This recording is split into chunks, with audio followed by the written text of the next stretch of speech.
फूटा घड़ा। बहुत समय पहले की बात है। किसी गांव में एक किसान रहता था। वह रोज भोर में उठकर दूर झरनों से स्वच्छ पानी लेने जाया करता था।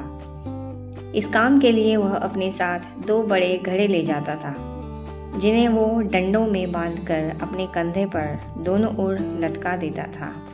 उनमें से एक घड़ा कहीं से फूटा हुआ था और दूसरा एकदम सही था। इस वजह से रोज घर पहुंचते पहुंचते किसान के पास 1.5 घड़ा पानी ही बच पाता था। ऐसा 2 सालों से चल रहा था। सही घड़े को इस बात का घमंड था कि वो पूरा का पूरा पानी घर पहुंचाता है और उसके अंदर कोई कमी नहीं है।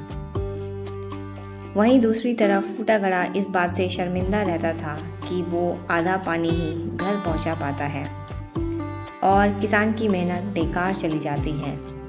फूटा घड़ा ये सब सोचकर बहुत परेशान रहने लगा और एक दिन उससे रहा नहीं गया। उसने किसान से कहा, मैं खुद पर शर्मिंदा हूँ और आपसे क्षमा मांगना चाहता हूँ। क्यों? किसान ने पूछा। तुम किस बात से शर्मिंदा हो? शायद आप नहीं जानते, पर मैं एक जगह से फूटा हुआ हूँ।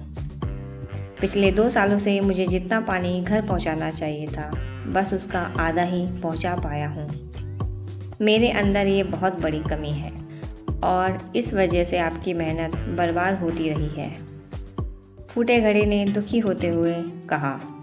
किसान को घड़े की बात सुनकर थोड़ा दुख हुआ और वह बोला, कोई बात नहीं, मैं चाहता हूँ कि आज लौटते वक्त तुम रास्ते में पड़ने वाले सुंदर फूलों को देखो।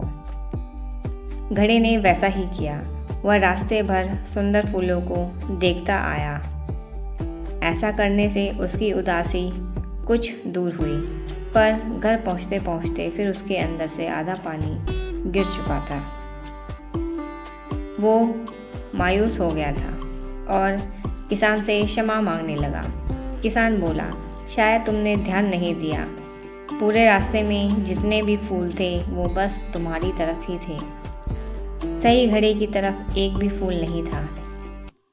ऐसा इसलिए क्योंकि मैं हमेशा से तुम्हारे अंदर की कमी को जानता था और मैंने उसका लाभ उठाया। मैंने तुम्हारे तरफ वाले रास्ते पर रंग बिरंगी फूलों के बीज बो दिए थे। तुम रोज थोड़ा थोड़ा करके उन्हें सींचते रहे और पूरे रास्ते को इतना खूबसूरत बना दिया। आज तुम्हारी वजह से ही मैं इन फूलों को भगवान को अर्पित कर पाता हूँ और अपना घर सुंदर बना पाता हूँ। तुम ही सोचो, अगर तुम जैसे हो वैसे नहीं होते तो भला क्या मैं ये सब कुछ कर पाता। दोस्तों, हम सभी के अंदर कोई ना कोई कमी होती है, पर यही कमियां हमें अनोखा बनाती हैं। उस किसान की तरह हमें भी हर किसी को वो जैसा है वैसे ही स्वीकारना चाहिए और उसकी अच्छाई की तरफ ध्यान देना चाहिए। और जब हम ऐसा करेंगे तब फूटा घड़ा भी अच्छे घड़े से मूल्यवान हो जाएगा।